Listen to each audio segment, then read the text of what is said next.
10 provinces, 3 territories, 1 federal government. Canada is a big country with plenty of intersecting jurisdictions that don't always see eye to eye. Dominic LeBlanc is the Federal Minister of Intergovernmental and Northern Affairs and Internal Trade. And that makes it his job to try to get everyone humming along in some sort of harmony.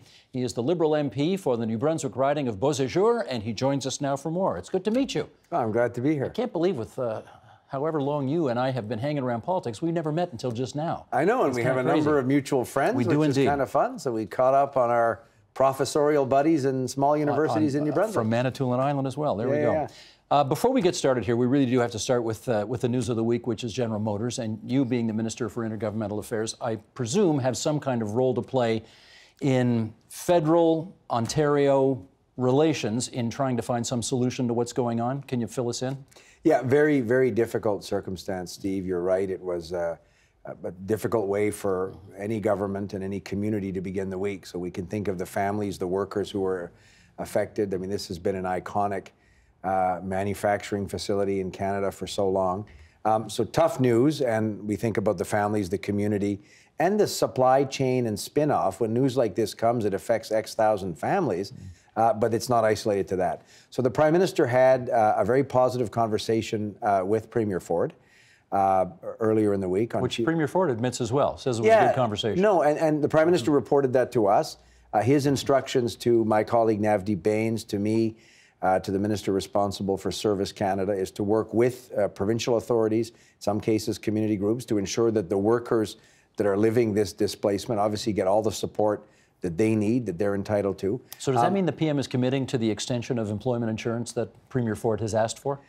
Committing is a technical word. I think we're interested in all of these options. I mean, we've done similar measures like that in similar circumstances, so I know we'll work very closely with the Government of Ontario to ensure that that exact kind of measure is in place to support the workers. The manufacturing economy in Southern Ontario, in Oshawa, but in this part of the province, fortunately, is doing quite well. So there are opportunities for these workers, we hope, in other businesses. We understand the company will help some of them with early retirement. So we'll continue to do what we can to make sure that they have all the supports they need. Is that to suggest, because I guess one of the debates happening right now is whether or not people are prepared to actually accept this news. You know that obviously Jerry Diaz, who heads Unifor, is saying we're not accepting the fact that this plant's going to close. We're going to do whatever we can to get it reopened. And a number of politicians are saying that too. What's your position on whether we should or don't have to accept General Motors' decision? Well, it is a corporate decision. The Prime Minister also spoke with the CEO of General Motors at the beginning of the week, at the end of the weekend, I think. The Prime Minister, to understand exactly what this decision was. It was part of a global restructuring that a global company is undertaking. It's obviously devastating for Canada and for Oshawa and these communities. We'll continue to work with Labour and continue to work with the company. But it sounds like you're saying we have to accept the decision. But accept the decision. Again, the company makes a decision. Can the company change their mind? Are there other circumstances where the company may see other opportunities? It's not any ordinary company, though, right? This is a company that the taxpayers of Canada and Ontario bailed out 10 years ago. And that's exactly the challenge, is that Canadians and Ontarians saw considerable investments in that sector and are understandably upset that for global economic reasons, the company makes these decisions, which have these very difficult consequences in communities like Oshawa and in Ontario. So we're wide open to doing what we can. Is it with a company? Is it looking at the strategic innovation fund that we have as the Government of Canada that has and will continue to support the auto sector? We recognize that it's critical to the economy of the whole country. I come from New Brunswick, but the success of the auto sector in Ontario benefits the economy right across the country, including in places 1 time zone away like New Brunswick. So we're very focused on ensuring that that sector continues to flourish. Okay, let's broaden our conversation now and sort of look more at your broader mission, which is to try to get provinces not only talking to each other, but trading with each other in a way that oftentimes protectionism within the country doesn't permit. I'm going to just start by reading this excerpt from Kevin Carmichael in the Financial Post, which was out just earlier this month. My first idea for a column on domestic protectionism and overregulation was to detail all the ridiculous ways that Canada's federation makes life impossible for executives. For example, an employer with a 10-province and 3-territory strategy would have to order 8 different first aid kits to stay on the right side of various labor laws. There's plenty more where that came from. Almost half the 345-page Canadian Free Trade Agreement that was agreed to last year is devoted to exemptions. Do you think, as Kevin Carmichael apparently does, that this country is rife with too many regulations that makes the normal conducting of business next to impossible? I would have agreed with all of that until the next to impossible. Okay. Impossible. Too difficult? Should we put it that way? Unnecessarily difficult, way too complicated. So what are you doing about it? Absolutely. So we're trying to remove those exact barriers, Steve. And you're absolutely right. Mr. Carmichael is bang on. I was in Toronto to announce that we're going to work with the provinces to go to a national building code.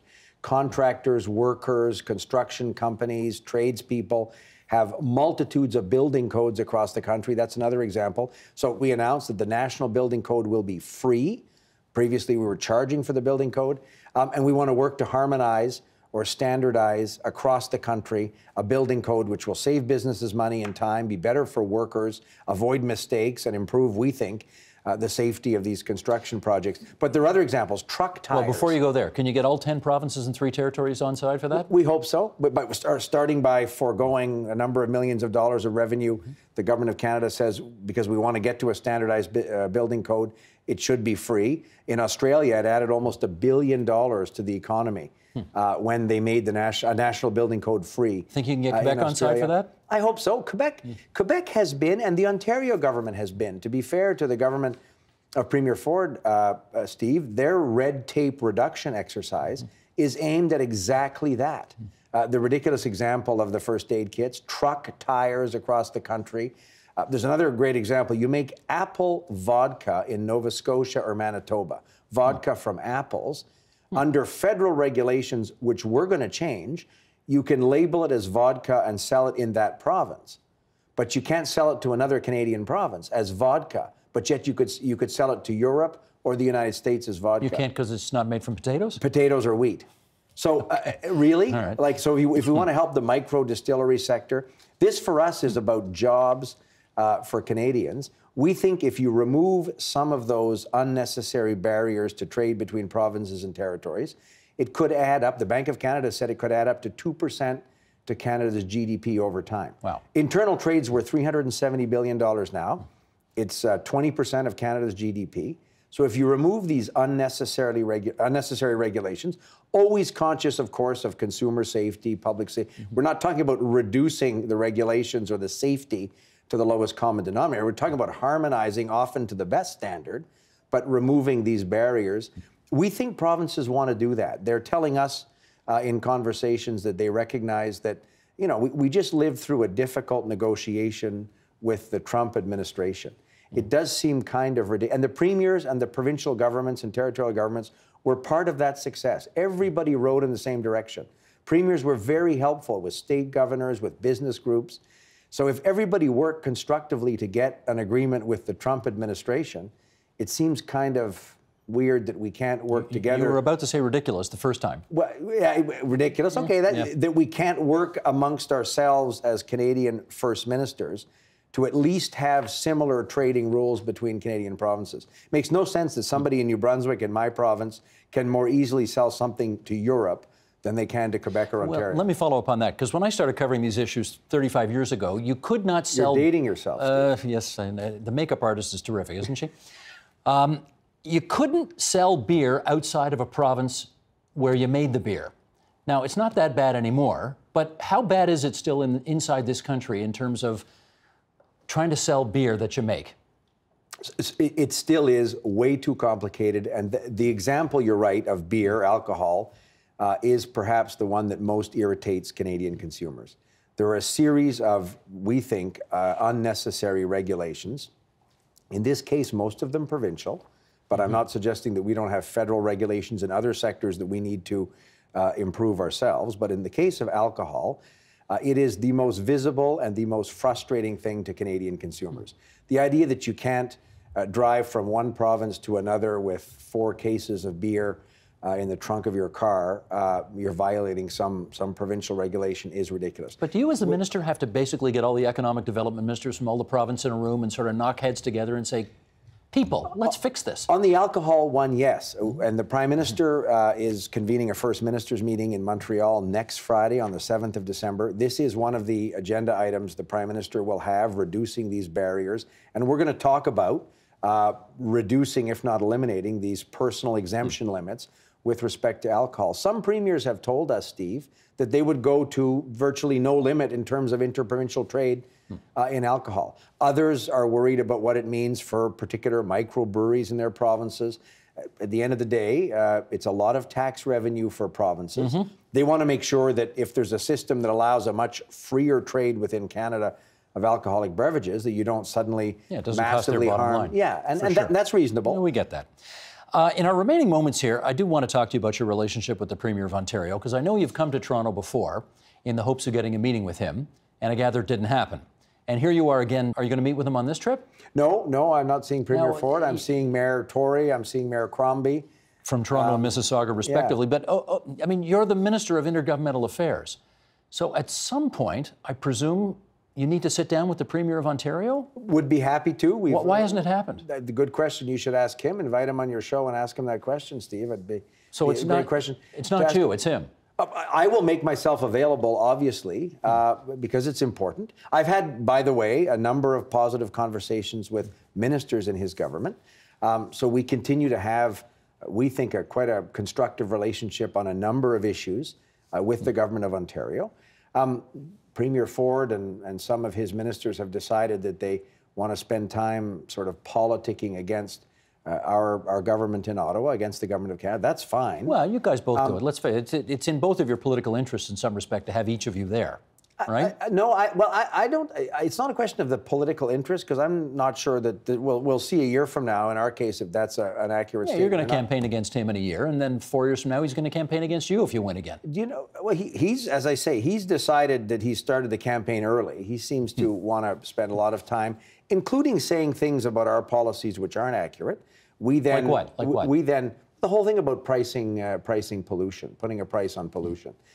He's decided to make, we think, an irresponsible effort to talk in Ontario and nationally in Alberta about a program that we think is good for the Canadian economy, and Canadians expect us to do something significant around climate change.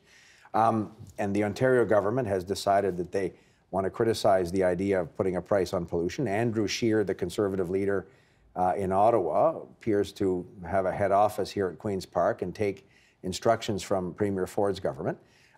That's fine. We think at a First Ministers meeting, draw attention to the very, very highly performing economies in Quebec and in British Columbia that have had a price on pollution for some time. So we think people have to understand the facts around some of these issues. He's challenging this in court, of course. Sure. He's got $30 million that he's prepared to spend to try to get rid of the carbon tax. That's fine. People can go to court and tell whatever No, story I get they it. want. But if he loses that case, which I think is what most observers are predicting right now, does that take this irritant out of the way and potentially open a door for better relations between your two governments?